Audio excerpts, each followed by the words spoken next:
Hey, and welcome to Piggy Power. First episode really of changing anything on the Fazer is headlights. So let me show you what the situation is and what I want to do. Common upgrade for the FZ6-S2. I can't say it in American. FZ6, the Fazer 600. We're going to play around with the headlights.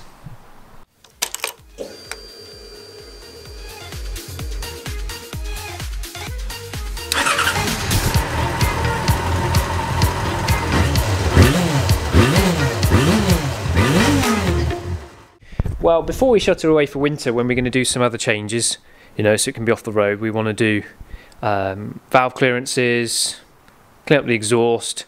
Don't particularly like the blue braided lines. I want to do the full service on the system, see if we can replace the rusty fork seals, a few other little maintenance jobs that'd be handy this off the road. But there's still a bit of sunlight around, which is nice. And, oh hello, ISO seems so high, she's not going to bring it in. That's how sunny it is today. The camera's confused. But what happens here, well, I want a bit of, you know, it's getting darker, so I want a bit of good vision. And we also would like people to see us. So we've got a couple of upgrade bulbs, just some Philips Extreme Vision ones. Only one of them is a Moto one officially, up to vibration, but actually I couldn't find any difference on the actual part numbers between the Moto ones and the car ones, so hopefully that'll be okay. One's an H7, one's an H4. We've also got some LED bulbs for the sides, and this little kit arrangement of stuff, which I'll put a link down below to the 600 Riders website, that obviously probably was very active once upon a time before Facebook and now isn't so much, but got some great guides. What's common on these is a little upgrade on the front, so let's show you our ignition on. Now the Fazer is quite handy in that always has the side lights on, or it does seem to for me anyway. Switching between headlights and dipped, it's always on dipped basically, so I think you have to have it running and just kill it. Right, so as you can see, she only will run with one headlight as standard. H7 this side, H4 this side, and then if we just give the old flickery, see the headlight comes on the main beam, comes on the other side, the right side as you're sitting. So as we're sitting, right side main beam, left side dipped. But the simple mod is, because there's an H4 bulb in there, there's a dipped beam there that can be, so you can actually double your dipped beam, which is obviously ideal really, for vision for you and others seeing you. So the wiring technically is all there, the switch wiring from here is there, and there's nothing between there and the bulb, or lamp. So these, one side, but two different sizes, 6.3mm and 8mm off of the lamp, some shroud for some wiring, and the pin that goes in. And basically it's an OEM mod. So let's see and dig into getting this done. We basically have got to lift up the tank, remove some of this shroud around here, and stick in a wire, OEM style. So let's get on with that, shall we? Ignition off.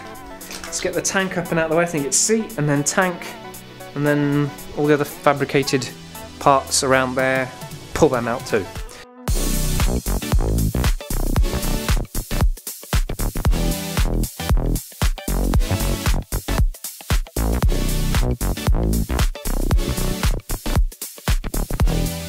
Okay, so what we've basically got here is the guide, measuring tape, don't need that anymore, sort of, because we're converting all these inches into millimetres and centimetres. We've got 122 centimetres or 48 inches approximately of decent gauge wires, gauge 16 or something I think it is, 1mm or so, that'll be fine. I think, might be a wee bit small, but no, I think that's right, 1mm. And then we've got a 8mm flag connector, I believe that might be called, maybe. We've got these fancy little things, I'll put a link to them.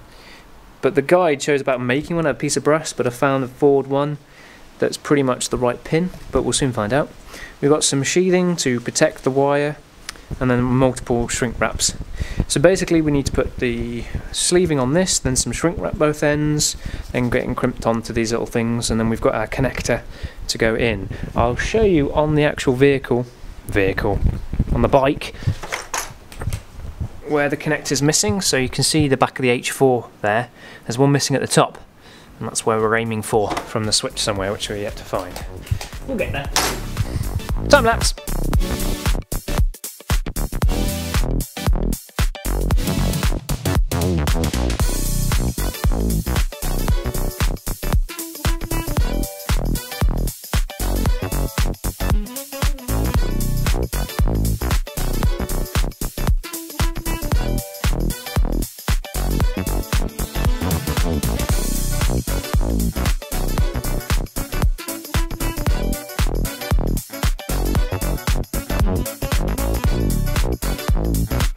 Okay, seemed quite a lot of the work for something very small, but there is our length of wire with the protective shroud on it, the little flag connector, blade connector that's kind of like an right angle on it, and the little pin that's a specific size. So now we've got to go find the pins that relate to this end. That end's really obvious, and then see where we can run this wire nice and neatly on the bike. It's going to have a good look. So as you've seen, we've got bike ready.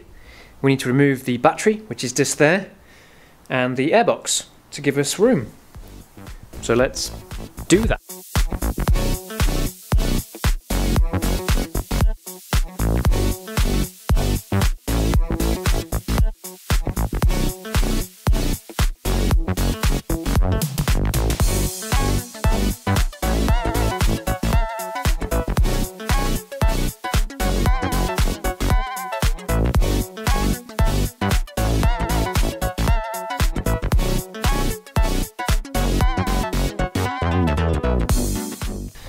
So what you find interesting on this mod, as I've read, not my own workings, is the wire already comes from the switch here.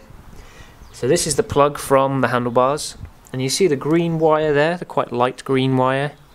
That is the wire which gives the feed to the H4 bulb. So you can see it's there, it's kind of on its own on the end there. And then the receiver, which goes to the frame, is missing that pin. It should just go there. So we're going to slot our pin into that little slot there, then it will connect up to there, and then we can run it along the frame to the headlight over there.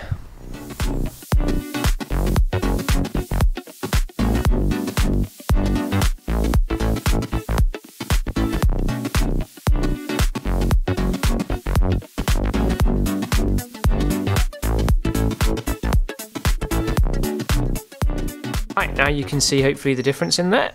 We now have our third pin there, marked by the red shrink wrap behind, and that should correspond to a handlebar plug.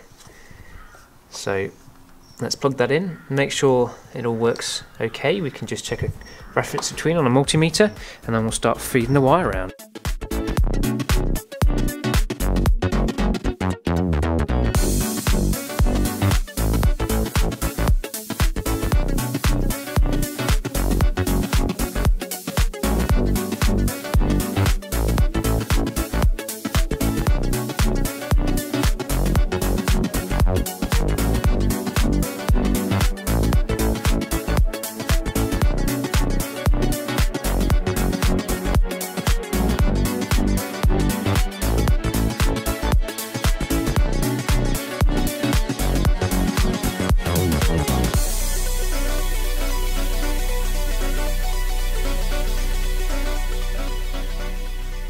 Now with the wiring clipped in the back of there, that's not the permanent route, but I'm going to have this fairing off at some point relatively soon. Trying to also diagnose while the clock's resetting themselves, and it's not the fuse as it usually is, or the broken wire. So I'll reroute that slightly, but temporarily it's there and it's working, which is the biggest thing. So I've got two dipped beam, which is winning, and obviously I've still got my hang on. No, it switches between dipped and main. Awesome. So I can still flash, but I've got double the dipped. Right, now to replace these bulbs and put some brighter sides in. Now you can't really see it, but they are very, very yellow. Yeah, there we go.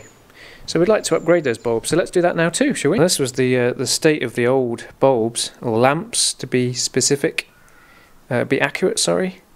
You can see they were a bit blown and damaged, unknown makes, nothing fancy.